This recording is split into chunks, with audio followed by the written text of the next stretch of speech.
Sharing formula के हवाले से अब कहा यही जा रहा है कि पीपल्स पार्टी ने कुछ रजामंदी शो की है, तो इस फार्मूले की अगर स्पेसिफिक्स में जाएं तो क्या डिमांड कर रही है पीपल्स पार्टी आपसे? जी, बहुत शुक्रिया आपने मुझे मदऊ किया। मेज पर तो आप कह सकते हैं कि 6 ही चीजें हैं। एक तो सदर ममलिकत का ओहदा है, वजीर आजम है, चेयरमैन सेनेट हैं, स्पीकर कौमी असम्बली हैं, और फिर दो आप समझते हैं, हम कह सकते हैं कि भी जो गवर्नरशिप्स हैं सूबों की वो हैं, और छठी चीज जो है वो पंजाब और बलूचिस्तान में पाकिस्तान पीपल्स पार्टी और पाकिस्तान मुस्लिम लीग नून का क्या वजन होगा। उस ये सब चीजें ये बेअक वक्त टेबल पर मौजूद हैं, और इस पर अब जब हम बात करें उस वक्त तक तो हतमी राय देना अभी काबिल अज़ वक्त होगा। मुज़ाकरात जारी हैं। अच्छा, और इसके अलावा राना सनाउल्लाह साहब ने भी ये बात की कि दरअसल पीपल्स पार्टी अपनी साख बेहतर बना रही है, हमें नुकसान पहुंचा रही है। तो इससे उनकी क्या मुराद है कि वो वज़ीर आज़म अपना लाना नहीं चाहते, इसीलिए आप गवर्नमेंट फॉर्म करेंगे, हालात ख़राब हैं, आपकी साख मुतासर हो जाएगी, ये अखज़ करें इस बयान से हम? जी, ये भी है, और ये भी है कि जो मुख्तलिफ हम कह सकते हैं कि भारी जिम्मेदारियां हैं वफाक में, जिन पर इस वक्त अवाम की तरफ से एक गम और गुस्सा है, जिसमें बिलाशुबा वजारत ख़जाना भी है, वजारत तवानाई भी है, और 2-3 ऐसी हैं जहां से इस वक्त अवाम बहुत गम। वजारत पेट्रोलियम जो गैस को देखते हैं, इस मौसम सरमा में गैस के बहुत भारी बिल आए हैं। तो लिहाजा जहां भी अवामी जिम्मेदारी है और जहां मुश्किल है, उस वक्त पहले भी पीपल्स पार्टी ने ऐसी वजारतें लेने से अपने आप को बचा लिया था, और अब गालिबन वो उसकी दोबारा कोशिश कर रहे हैं। खुर्रम साहब, ये बताइए कि बिलावल साहब ने जो 3 और 2 साल का फार्मूला था उस पर उन्होंने कहा कि मैंने वज़ीर आज़म बनने से इनकार कर दिया है, और जो टर्म उन्होंने यूज़ की वो ये थी कि जिस तरीके से ये वज़ीर आज़म बनना चाह रहे हैं उस तरह मैं बनना नहीं चाहता। ये किस तरीके की बात हो रही है? जी, उनकी अपनी एक तौजीह है कि अवाम ने उनको वजारत उज़्मा का मैंडेट नहीं दिया, और जिस तरीके की बात कर रहे हैं वो गालिबन उसका बेहतर जवाब वही दे सकते हैं। और 3-2 का फॉर्मूला जो है वो उस टेबल पर आए इसलिए था कि अगर इसके जरिए इस्तेहकाम आता है और पार्टियां एक दूसरे के साथ बेहतर ताउन कर सकती हैं, वरना मेरी जाती राय में भी और वैसे भी पार्टी की अमूमी राय में ये कोई ऐसा कामयाब फॉर्मूला नहीं है।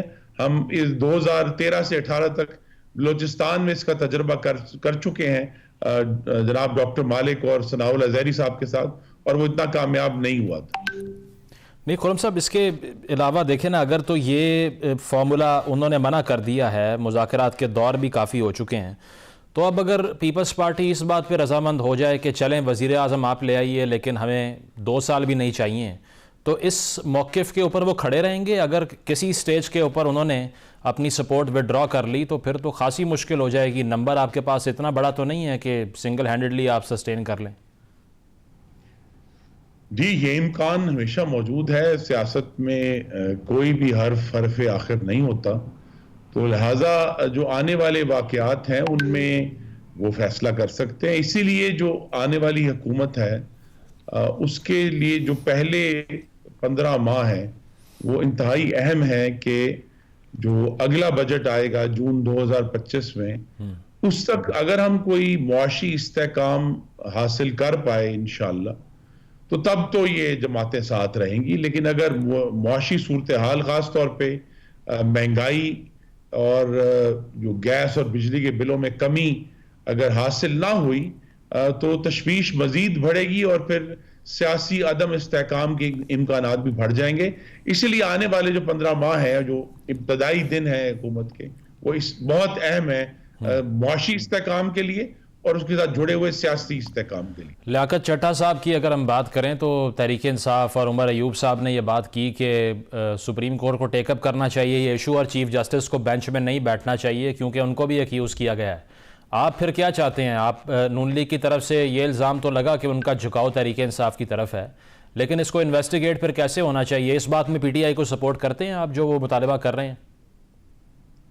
जी मैं बिल्कुल सपोर्ट नहीं करता। मेरा ये आपके तवज्जुह से मुतालबा है कि 2014 से धरने के दिनों से लेकर अब तक 10 सालों में जो पाकिस्तान में मेला दुश्नाम लगा हुआ है कि हर कोई उठकर जो है वो इल्ज़ाम लगा देता है और बगैर सबूत के, बगैर शवाहिद के, और उससे पाकिस्तान को बेहद नुकसान हुआ है। ऐसा एक काम पीटीआई ने, आपको याद होगा, किया था 2013 के इंतखाबात के बाद। दो काम हुए थे जी 2013 के इंतखाबात के बाद। एक तो अगर आपके नाजरीन को याद हो, वो अफजल खान साहब उठे थे कहीं जी जी। और उन्होंने बड़े बदतरीन इल्जामात लगाए थे मरहूम फखरुद्दीन जी इब्राहिम के ऊपर, जो कि उस वक्त एक चीफ इलेक्शन कमिश्नर थे। लेकिन जब उनको अदालत में बुलाया गया तो अफजल खान साहब बेहोश हो गए थे कटहरे में, और जब उन्हें होश आया तो उन्होंने चीफ इलेक्शन कमिश्नर से और अदालत से माफी मांगी और अपने इल्जामात से दस्तबरदार हो गए।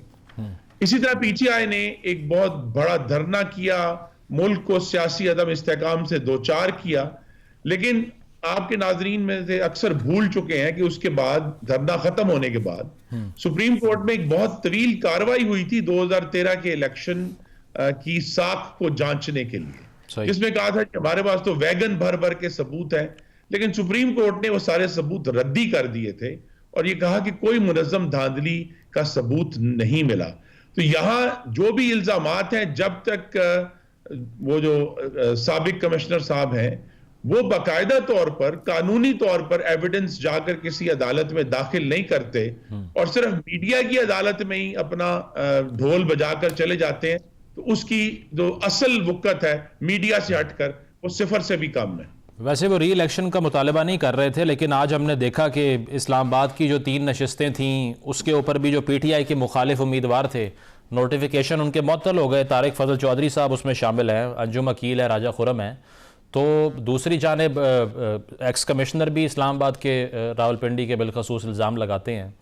तो फिर क्या समझें कि अभी बहुत सी सीटें इनको फाइनल ना समझें कि कल को जाकर ये भी अगर रिवर्स हो जाए, रीकाउंट हो जाए या अदालत में मामला चला जाए, लिटिगेशन से निकालेंगे कैसे इस सारे प्रोसेस को आप? जी आने वाली असेंबली से भी मेरा मुतालबा है और चीफ जस्टिस पाकिस्तान से भी मुतालबा है, क्योंकि वो इंतजामी तौर पर ये काम कर सकते हैं कि पाकिस्तान की तमाम अदालतों को ये हिदायत जारी की जाए कि उनके पास अगर कोई इस किस्म के इल्जामात लेकर आए तो अदालत उस पर एक इब्तदाई समाअत करे, जिसको अंग्रेजी में इनक्वेस्ट कहते हैं, और अगर वो समझें कि उन हमारे पास इतने सबूत और शवाहिद हैं जिसकी बुनियाद पर आगे जाया जा सकता है, तो उसको आगे लेकर जाया जाए, अदरवाइज उस केस को वहीं खत्म कर दिया जाए। ये जो हमारे यहाँ क्लोजर नहीं होता और एक ना खत्म होने वाला इल्जामात का सिलसिला है, मेरे ज़हन में तो ये आता है इसको बंद करने का अदालती ही एक तरीकेकार है कि भाई जिसके पास कोई सबूत है वो जाके अदालत में जाएगी, जी मेरा ये चार्ज है, ये मेरे पास एविडेंस है। अगर अदालत एक्सेप्ट करे तो ठीक है, वो आगे चले, नहीं एक्सेप्ट करे तो वो मामला वही बंद होना चाहिए कि ये झूठ था, ये गलत था, या ये सबूत नाकाफी थे पाकिस्तान को सियासी हिजान में मुब्तला करने के लिए। तो हमें ये बड़ा एक सीरियस मामला बन गया है कि जिसका जी चाहता है वो इल्जामात लगा देते हैं। अदालतें भी बहुत अरसे से अवामी दबाव में आकर फिशिंग एक्सपेडिशंस कर रही हैं कि सबूत होता नहीं और केस चलना शुरू हो जाता है। तो लिहाजा एक बड़ा अब हमारे सामने आने वाले दिनों में, आज आप भी कहते हैं अपने मुख्तलिफ जगहों पे कि हम एक पोस्ट ट्रूथ एरा में है, तो जब सच और झूठ का फर्क खत्म हो गया है तो फिर हमारे पास अदालत ही है जो जांचेगी, अदरवाइज तो मीडिया में या अवाम के सामने तो ये मामला खत्म होने वाले नहीं। खुरम साहब, इसमें क्या हर्ज है अगर पीटीआई कह रही है जुडिशल कमीशन बना दें इंतखाबी धांधली के ऊपर? वो कहते हैं कि अगर आप ठीक हैं, आपने फेयर वोट लिए हैं, तो अपने आप को प्रेजेंट कर दें एहतसाब के लिए। नहीं, देखिए यही तो बात है कि वो एक इल्जाम की बुनियाद पर, जिसके लिए उनके पास शवाहिद नहीं है, वो ये कहते हैं कि कमीशन बने। उन्होंने सबूत लेकर जाना है जिस भी अदालत को वो समझें, और वो अदालत कहे कि ये सबूत इतने ज्यादा हैं जिसकी बुनियाद पर एक कमीशन बनना चाहिए, तो ठीक है। लेकिन ये कोई तरीका नहीं कि जी मैंने इल्जाम लगा दिया है, लिहाजा जो कामयाब है या जो शख्स जिस चीज का मुतहम्मिल हो चुका है उसको कहा जाए कि तुम अपनी जो है ना वो इनोसेंस प्रूव करो, बजाय ये कि जिसने इल्जाम लगाया है वो उसने गिल्ट साबित करना है। और नवाज शरीफ साहब के नाम पे पीपल्स पार्टी को भी एतराज था? जी नहीं, मेरे नॉलेज में ऐसी कोई बात नहीं है। और वजारत उज़्मा के लिए फिर चूंकि पीपल्स पार्टी ने 2 साल का वजीर आजम बनने से इनकार कर दिया है, तो क्या तसव्वुर करें कि अगर ये अलायंस बनती है तो शहबाज शरीफ इज द मैन, राइट? जी, इस वक्त तो अगर नवाज शरीफ का हतमी फैसला, मैं आपको बता रहा हूं कि अभी नहीं हुआ, लेकिन अभी गालिब इम्कान यही है कि मुस्लिम लीग नून की तरफ से शहबाज शरीफ ही वजारत उज़्मा के उम्मीदवार होंगे और इंशाल्लाह 5 सालों के लिए होंगे। और सदर पाकिस्तान के लिए जरदारी साहब को सपोर्ट करेंगे? जी, ये अभी जो है मुज़ाकरात की मेज पर ये गुफ्तगू हो रही है। बहुत जल्द इसके नताइज आपके और आवाम के सामने आ जाए। बहुत बहुत शुक्रिया। खुर्रम दस्तगीर साहब हमारे साथ मौजूद थे और उनका कहना था कि कबल अज़ वक्त है कि पावर शेयरिंग फार्मूला में कौन कौन सी पोजीशंस तय की जाएंगी, लेकिन अगर ये अलायंस अग्री होता है पीपल्स पार्टी के साथ, तो चूंकि वो वजारत उज़्मा जो 2 साल की है बिलावल भुट्टो साहब मना कर चुके हैं, तो इस पर अब अस्यूम यही किया जाए कि शहबाज शरीफ साहब जो हैं वो डार्क हॉर्स हैं और उनका इंतखाब जो है वो हो सकता है अगर ये अलायंस तय पाती है। बलूचिस्तान की उन्होंने बात की कि वहाँ पर भी एक हुकूमत इसी इत्तेहाद के तहत कायम की जाएगी और साथ साथ जो स्पीकर और सदर पाकिस्तान के ओहदे हैं उनके ऊपर भी फैसला मुज़ाकरात के बाद किया जाएगा। एक ब्रेक शामिल करते हैं, ब्रेक के बाद वापस आएंगे। Stay with us.